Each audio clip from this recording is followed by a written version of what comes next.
ہم وہی کہیں گے جو ہمارا دین ہم کو بتاتا ہے، عمل کرو تو تمہارا بھلا ہے۔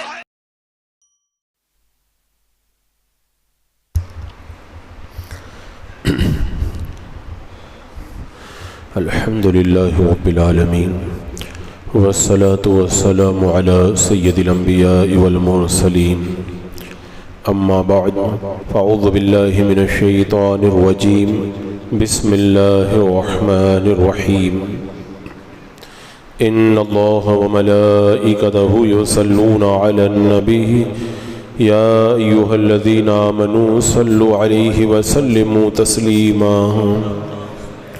اللهم صل على سيدنا وشفينا وحبيبنا ومولانا محمد وبارك وسلم صلاة وسلام عليك يا رسول الله صلى الله تعالى عليك وسلم۔ سورہ احزاب کی تفسیر مکمل ہوئی اور آج سے سورہ سبا کی تفسیر کا آغاز ہے۔ اس سورت کا نام سبا ہے اور اس کا نام سبا اس لیے ہے کہ اس سورت کی ایک آیت کریمہ کے اندر یہ نام ذکر ہوا ہے۔ اللہ تبارک و تعالیٰ فرماتا ہے لَقَدْ كَانَ لِلسَّبَإٍ فِي مَسْكَنِهِمْ آیَةٌ، قوم سبا کے لیے ان کی بستیوں میں نشانی تھی۔ تو یہ چونکہ سبا یمن کے ایک علاقے کا نام ہے، اس علاقے کا ذکر اس سورہ کی ایک آیت کریمہ کے اندر کیا گیا ہے، تو اس وجہ سے اس پوری سورہ کا نام سورہ سبا رکھا گیا۔ اللہ تبارک و تعالیٰ نے اس شہر سبا کو کثرت سے باغات عطا کیے تھے، سبزہ ہریالی عطا کی تھی، لیکن جب اس شہر کے لوگوں نے ان نعمتوں کی ناشکری کی تو اللہ تبارک و تعالیٰ نے یہ نعمتیں ان سے چھین لی اور اس شہر کے رہنے والوں کو ہلاک کر دیا، جن کا پورا واقعہ انشاءاللہ آگے تفسیر کے اندر آئے گا۔ یہ سورہ مکہ کے ابتدائی یا متوسط دور کے اندر نازل ہوئی، جب مشرکین مکہ اسلام اور مسلمانوں پر طرح طرح کے اعتراضات کرتے تھے، تو اس وقت یہ سورہ کا اکثر حصہ نازل ہوا۔ سورہ سبا اور اس سے پہلے تھی سورہ احزاب۔ میں نے اس سے پہلے آپ کو بتایا تھا کہ ہر آیت کا تعلق پچھلی آیت کریمہ سے ہوا کرتا ہے اور ہر سورت کا تعلق پچھلی سورت سے ہوا کرتا ہے۔ تو پیچھے تھی سورہ احزاب اور یہ ہے سورہ سبا۔ ان دونوں کا آپس کے اندر کیا تعلق ہے، کیا کانٹیکٹ ہے ان دونوں کا آپس کے اندر، تو مفسرین نے اس کی مختلف وجوہات کو بیان فرمایا کہ یہ جو پیچھے والی سورت تھی نا سورہ احزاب، اس میں اخیر میں یہ بتایا تھا کہ منافقوں اور مشرکوں کا کیا حال ہوگا اور مسلمان مردوں اور عورتوں کو اللہ تعالیٰ کس طرح ان کی توبہ قبول فرمائے گا۔ یہ پیچھے والی سورہ کا اینڈ تھا، اور اس سورہ کی پہلی آیت کریمہ میں رب نے فرمایا تمام تعریفیں اللہ کے لیے ہیں، سب کا مالک اللہ ہے۔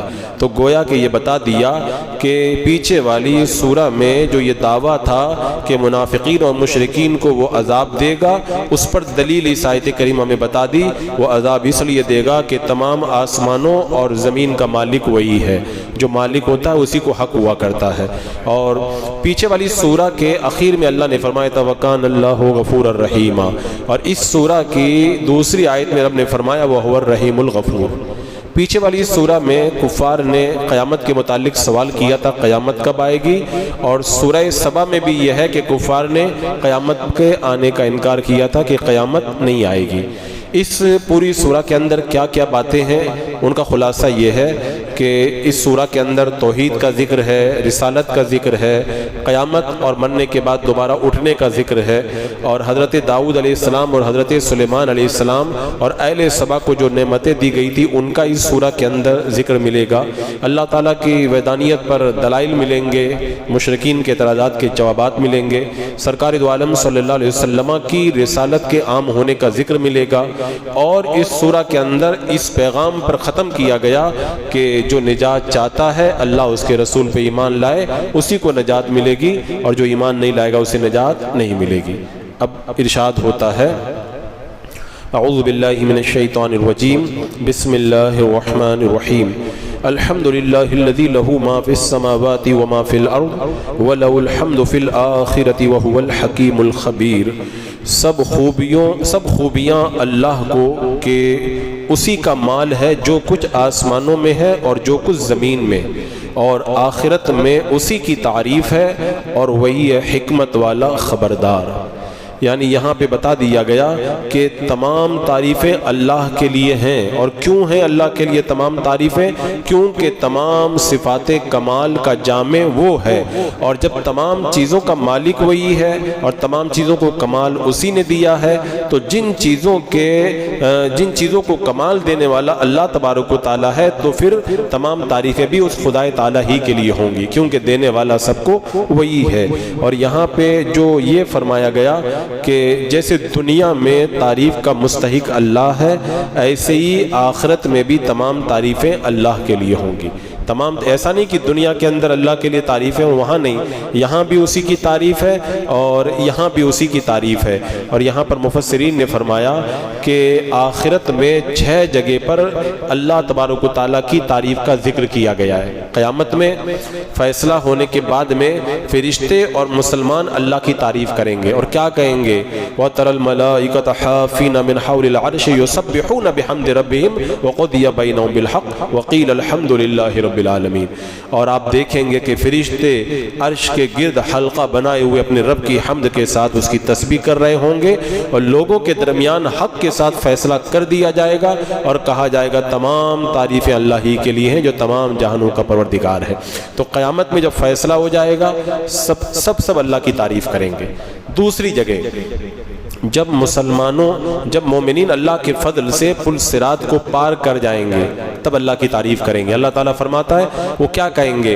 الحمدللہ الذی اذھب عنا الحزن، تمام تعریفیں اللہ ہی کے لیے ہے جس نے ہم سے غم کو دور کر دیا، ہمیں پل صراط پار کرا دیا۔ تیسری جگہ جب مسلمان جنت کے قریب پہنچیں گے اور جنت کو دیکھیں گے تب پھر اللہ کی تعریف کریں گے، کہیں گے الحمدللہ الذی ہدانا لہذا، تمام تعریفیں اللہ ہی کے لیے ہے جس نے ہم کو اس مقام تک پہنچا دیا۔ چوتھی جگہ جب مسلمان جنت میں داخل ہوں گے، ملائکہ سلام تحیت کے ساتھ ان کا استقبال کریں گے، تب پھر اللہ کی تعریف ہوگی۔ الحمدللہ الذی اذھب عنا الحزن ان ربنا لغفور شکور الذی احلنا دار المقامۃ من فضلی، جس نے اپنے فضل سے ہم کو دائمی مقام کی جگہ میں اتارا، ٹھہرایا، وہاں پھر اللہ کی تعریف ہوگی۔ پانچویں جگہ جب مومنین جنت میں اپنے اپنے ٹھکانوں پہ پہنچ جائیں گے پھر اللہ کی تعریف کریں گے، کہیں گے الحمدللہ الذی صدقنا وعدہ وأورثنا الارض نتبوأ من الجنۃ حیث نشاء، تمام تعریفیں اللہ ہی کے لیے ہیں جس نے ہم سے اپنا وعدہ پورا کر دیا اور ہمیں اس زمین کا وارث بنایا کہ جنت میں جہاں چاہیں قیام کریں۔ یہ پانچویں جگہ۔ اور چھٹی جگہ جنت میں داخل ہونے کے بعد مومنین صالحین کہیں گے دعواہم فیہا سبحانک اللہم وتحیتہم فیہا سلام وآخر دعواہم الحمدللہ رب العالمین۔ جنت میں ان کی دعا ہوگی اللہ تیری ہر نقص اور عیب سے براعت ہے، اور وہاں ان کی دعائیں خیر یہ ہوگی سلام، اور ان کا آخری جملہ یہ ہوگا الحمدللہ رب العالمین۔ تو دنیا میں بھی اللہ ہی کی تعریف ہے اور آخرت میں بھی اللہ ہی کی تعریف ہے، ہر جگہ اللہ ہی کی تعریف ہے۔ کیونکہ تعریف آج دنیا میں آپ دیکھتے نا کہ کبھی کبھی آدمی جو ہے وہ غیر کی بھی تعریف کر دیتا ہے۔ قیامت کے دن سارے پردے ہٹ جائیں گے، پتہ چلے گا اب کوئی تعریف کا حقیقی مستحق نہیں ہے۔ اگر کوئی تعریف کا مستحق ہے تو صرف پروردگار عالم ہے، تو سارے اللہ کی تعریف کرتے ہوئے نظر آئیں گے۔ اور مومنین تو دنیا میں بھی اللہ کی تعریف کرتے ہیں، آخرت میں بھی حمد کریں گے۔ اب دونوں میں فرق ہے، دنیا میں اللہ کی تعریف عبادت کے طور پر کرتے ہیں، اور آخرت میں تو پھر وہاں پر عبادت تو ہے نہیں، تو آخرت میں وہ اللہ کی تعریف بطور لذت کے کریں گے، بلا لطف آئے گا اللہ کی تعریف کرنے میں۔ جس کو دنیا میں لطف نہیں آتا ہے تو اس کو آخرت میں کیا لطف آئے گا؟ اب جو جہنم میں چلا جائے گا وہ کیا اللہ کی تعریف کرے گا؟ اور اللہ تبارک و تعالیٰ تو جنتیوں کو اپنی تعریف کی توفیق عطا فرمائے گا۔ اسی لیے کہا گیا کہ جتنی اللہ کی تعریف کرنی ہے یہیں پہ کر لو، پھر مرنے کے بعد میں بندہ چاہے گا کہ میں اللہ کو اب راضی کروں تو پھر راضی نہیں کر پائے گا۔ پھر آگے فرمایا وَهُوَ الْحَكِيمُ الْخَبِيرُ، اور وہ حکمت والا خبردار ہے. یعنی یہاں پہ فرمایا اچھا اللہ تعالیٰ اپنی ہم سے بڑا خوش ہوتا ہے. ایک شخص نے نماز میں رکوع سے اٹھنے کے بعد یہ کلمات کہے ربنا ولک الحمد حمدا کثیرا طیبا مبارکا فی، تو اللہ کے رسول علیہ السلام نے فرمایا میں نے 30 سے زیادہ فرشتوں کو دیکھا کہ ان کلمات کو لینے کے لیے جھپٹ رہے ہیں، یعنی دوڑ رہے ہیں کہ کون ان کلمات کو پہلے لکھتا ہے. یعنی کوئی اللہ کی تعریف کرتا ہے تو فرشتے، ہر فرشتہ چاہتا ہے میں جلدی اس تعریف کو میں لکھ لوں، اور تعریف کو جب لکھیں گے تو اللہ اس کا اجر بھی عطا فرمائے گا. فرمایا اللہ حکیم ہے، اور اس نے دنیا اور آخرت کے تمام معاملات کو اپنی حکمت کے مطابق پیدا فرمایا ہے. بندہ سمجھے یا نہ سمجھے اس میں بڑی حکمت ہے. ہم کو تو کچھ سمجھ ہی میں نہیں آتا. ہم تو کبھی کبھی ایسا ہوتا ہے ہمارے ساتھ اچھا ہوتا ہے تو ہم برا سمجھ جاتے ہیں، اور برا ہوتا ہے تو اچھا سمجھ جاتے ہیں. لیکن اللہ تبارک و تعالیٰ بڑا حکیم ہے، اس کی حکمت کو بندہ سمجھ جائے تو پھر وارے نیارے ہو جائے. ایک شخص کو اللہ نے 6 بیٹیاں دی.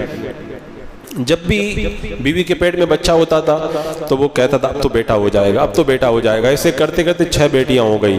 جب 7ویں مرتبہ بیوی کے پیٹ میں حمل قرار پایا تو شیطان نے بہکا دیا کہ یہ عورت تو خالی لڑکیاں ہی لڑکیاں جن رہی ہے، اگر اب کی مرتبہ لڑکی پیدا ہو جائے تو طلاق دے دینا. اب اس نے یہ ارادہ بنا لیا کہ اب کی مرتبہ 7ویں اگر لڑکی ہوگی تو طلاق دے دوں گا. سویا تو خواب میں دیکھا قیامت کا میدان قائم ہے، گناہوں کی وجہ سے اسے جہنم میں لے جانے کا حکم دیا گیا. اب فرشتے جب لے کر کے گئے جہنم کے پہلے دروازے پر تو ایک لڑکی اس کی بیٹی آگے آ گئی، آڑ بن گئی. دوسرے دروازے پہ لے کے گئے، دوسری بیٹی آڑ آ گئی. تیسرے، چوتھے، 5ویں، 6 6 دروازوں پر لے کر کے گئے. ہر جگہ اس کی ایک بیٹی آتی تھی، اپنے باپ کو جہنم سے بچاتی تھی.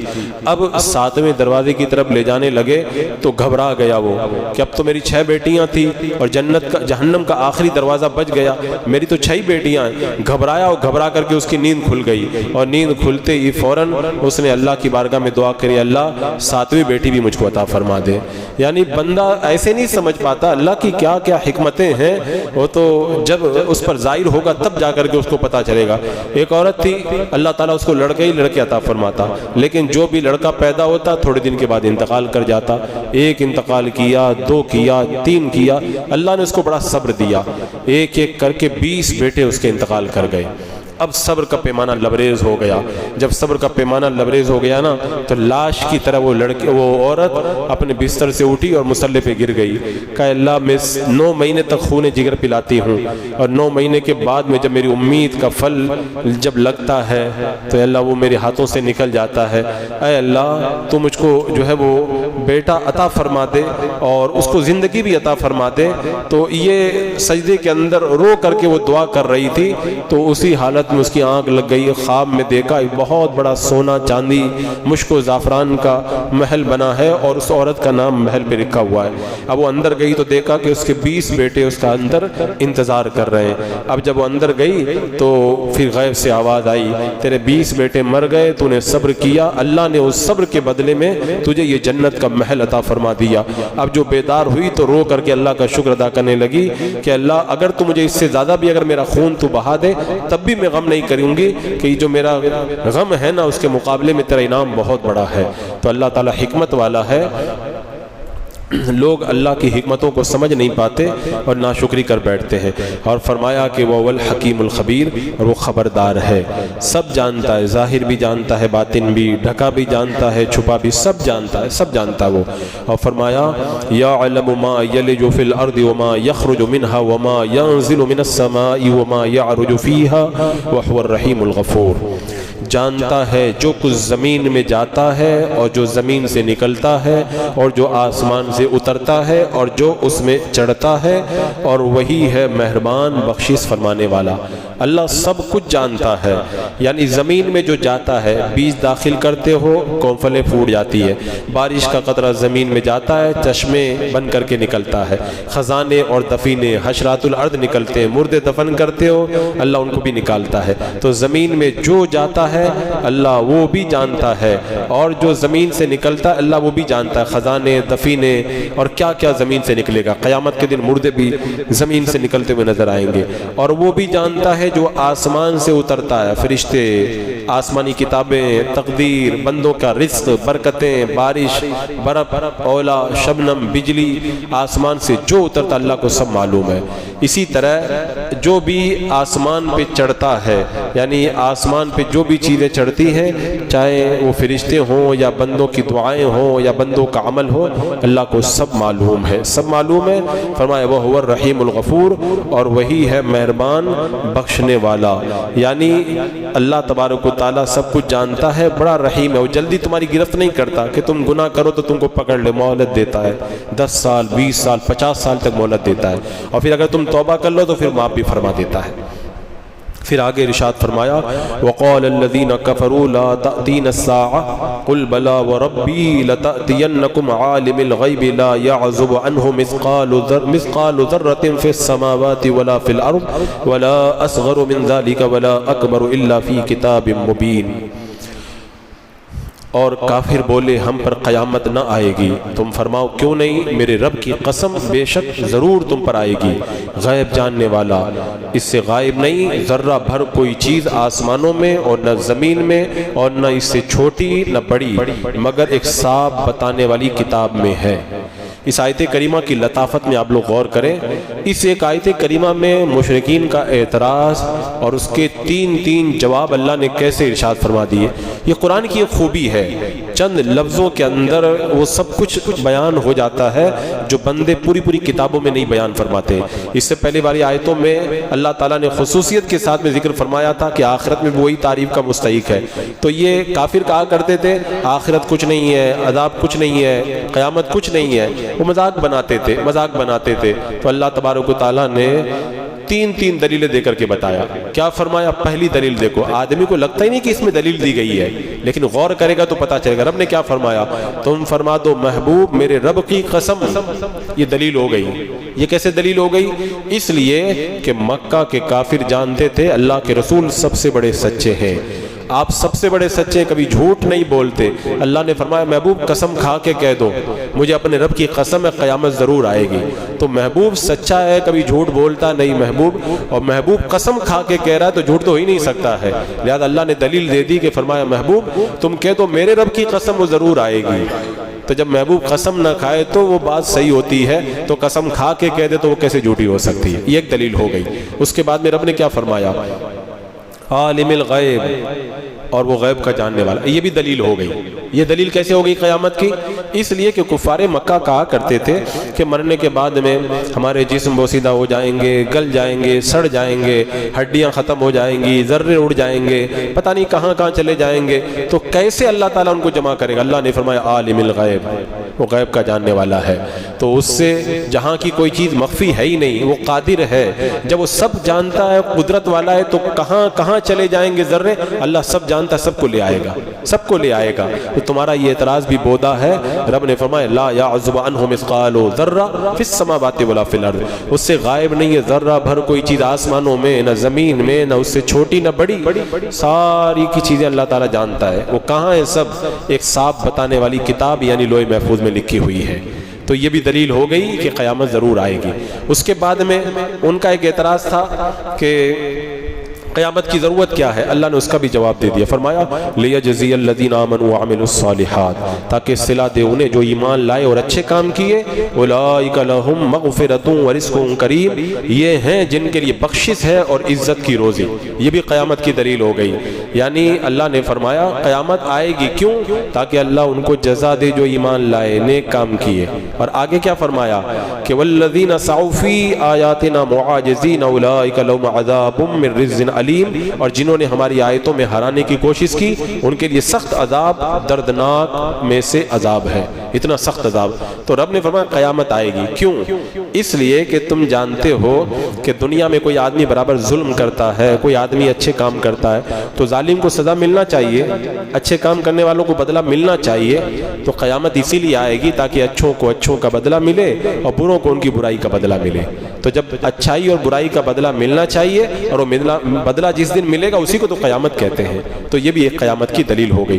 اللہ نے کیا فرمایا؟ ان کے لیے بخشش ہے، یعنی مومنین صالحین سے خطائیں ہو جائیں تو اللہ تعالیٰ ان کو بخش دیتا ہے، اور ان کے لیے رزق کریم ہے۔ رزق کریم کیوں کہا گیا؟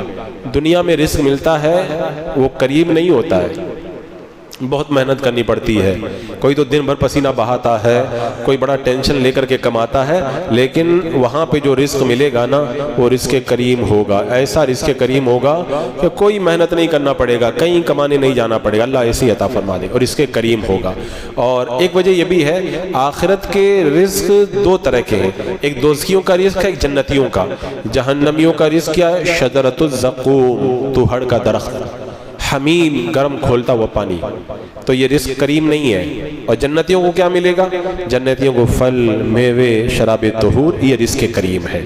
اور فرمایا کافر ہماری آیتوں کی تکذیب کرتے ہیں، ان کو باطل کہتے ہیں، یہ ہماری گرفت سے بچ نہیں پائیں گے۔ اور اللہ نے فرمایا ان کے لیے سخت عذاب ہے، دردناک عذاب میں سے۔ اللہ اگر عذاب دے تو بھی بہت بڑا ہے، اور سخت عذاب ہو تب بھی بہت بڑا ہے، لیکن رب نے فرمایا دردناک عذاب میں سے سخت عذاب ہے۔ اب اس کی تفسیر کوئی کیا کرے، کتنا سخت عذاب ہوگا۔ تو اس آیت کریمہ کے اندر قیامت کے منکروں کو تین طریقوں سے جواب دے دیا گیا۔ محبوب قسم کھا رہے ہیں قیامت آئے گی، اللہ جانتا ہے قیامت آئے گی، اور اچھوں کو اچھوں کا بدلہ، بروں کو برائی کا بدلہ ملے گا، قیامت آئے گی۔ بسم اللہ الرحمن الرحیم۔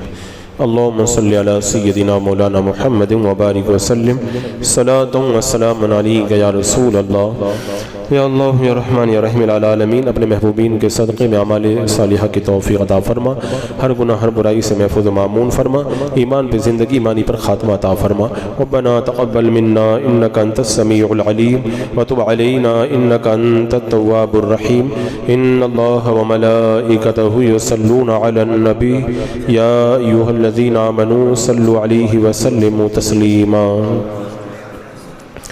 اللهم صل على سيدنا وشفيعنا وحبيبنا ومولانا محمد وبارك وسلم صلاة وسلام عليك يا رسول الله۔ سبحان ربك رب العزة عما يصفون، والسلام على المرسلين، والحمد لله۔